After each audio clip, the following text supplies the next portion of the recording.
விவசாயிகள், மீனவர்கள் மற்றும் நெசவாளர்களின் கருத்துக்களை அறிந்து அவர்களுக்கான திட்டங்கள் காலத்தின் தேவைக்கேற்ப உருவாக்கப்படும்.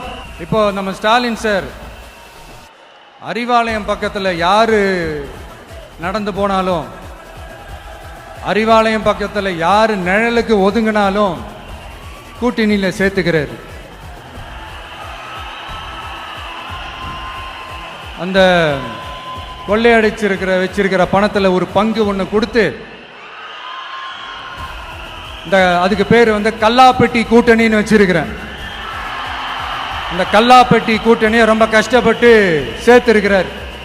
ஆனா அவருக்கு நான் சொல்றேன், இந்த அறத பழைய கூட்டணி கணக்குகளோ இந்த கொள்ளையடிச்ச பணத்தையே வச்சு எங்க மக்களை ஏமாத்தி எல்லாம் ஜெயிக்க முடியாது.